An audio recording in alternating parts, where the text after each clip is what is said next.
I want first of all to support what Mr. Weber and Mr. Pittella said towards Mr. Tusk and say to him that at the moment when there is such a crisis in Europe, the European institutions have to be united.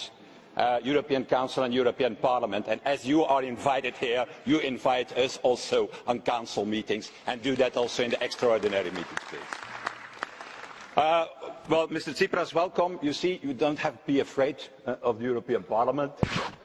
You had a refusal in the beginning. I'm saying as such a big Democrat as Mr. Tsipras afraid for a debate. That cannot be true. And you are here, so I'm pleased that you are here, because it's in the European Parliament that for the first time we discuss, in fact, with you this. I think that there are no solutions possible in the case of Greece and in the case of the Eurozone when they have not the backing of democracy, are not debated in a democracy and debated here in the European Parliament. And that is what we are doing today. But I have to tell you, and you started and you said, and it's true what you said the Greeks did enormous efforts, and that's true. But the problem is not there, it's that the Greek political class didn't do enough efforts in the case of Greece. That is the problem today. And I'm angry, I have to tell you. I'm angry because you are talking about reforms, but we never see concrete proposals of reforms. And I'm angry why? I'm angry because we are in fact sleepwalking towards a Grexit. Already 5 years we are sleepwalking, with the help and with the support, you hear them, of the people of the extreme right at the end. And not only we are sleepwalking, the last months we are running to a Grexit, I have more the impression, but it is not you and it is not we who shall pay the bill. It's going to be the ordinary Greek citizens who are going paying the bill of a Grexit of 30–40%. And so, I have to tell you, if we want to avoid it, there is only one possible way, and you know it very well. And the only possible way is that you come forward in the coming days, in the coming 48 hours, with a credible reform package. And that doesn't mean to say, yeah, I want to end clientelism and so on. No, that means that you make a roadmap, that you make a clear calendar, no intentions, that there are end dates of the different reforms we need desperately in Greece. And let me give you the 5 things what you have to do. Let me give you the 5 things what you have to do. I'm even ready to come to Athens to discuss it with you, because I like such a challenge. With you directly. But what you have to do, first, ending the clientelistic system. You need to put legislation for that on the table that doesn't exist, and not to apply yourself clientelism. Because a few weeks ago, 13 directors in the Ministry of Education has to be nominated, and by accident it were 12 of the Syriza party, and only one, they don't know what his affiliation really is. That's the reality. You're using the system. You are falling in. You're using the system.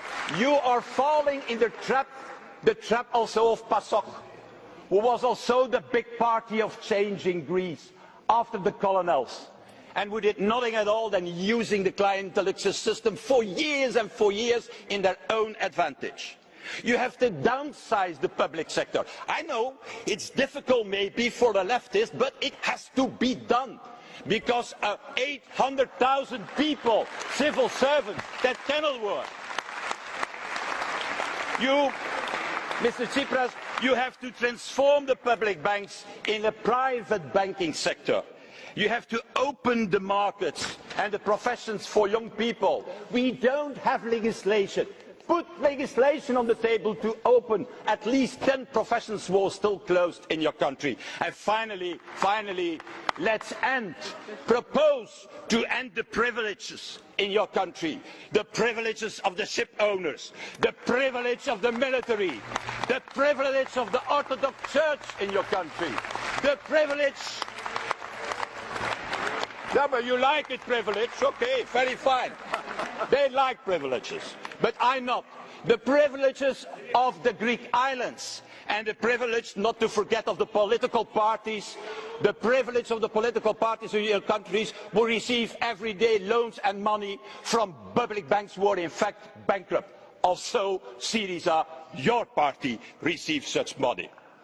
And that is a strong... What I ask to you is put all this together in a credible package and put it on the table now in the coming days. And I'm pretty sure that from the other side, from the European side, we're going to be ready to find a solution for that. We're going to find a solution for all these problems. But it has to be done that way. And you can do it because there was never a prime minister in Greece who had such a strong mandate as you. You have even a double mandate. You won the elections and you won the referendum. So you're in the only position of the only political leader in Greece who can put an end to that system in Greece. And I said it to you, we also have our responsibility. We have to make, in my opinion, a debt redemption fund the fastest as possible, and we have to do it the fastest as possible also in the Council. But first things first. You need to come forward with your reform package. It is not a chicken or egg discussion, ladies and gentlemen. And you have a choice, and that is my conclusion. The choice that we have is very simple. How do you want to be remembered? As an electoral accident who made its people poorer in his country? Or want you to be remembered, Mr. Tsipras, as a real revolutionary reformer in the tradition of Trikoupis and Venizelos? I'm not talking about the Venizelos of PASOK, the new one. I'm talking of the real Venizelos, the big leader between the two world wars, who modernized this country, a liberal, who in fact modernized his administration. That is the choice to make. And I know what you people want. 80% of your people want to stay in Europe and in the Eurozone. So show what you can now and show that you're a real leader and not a false prophet. Do it!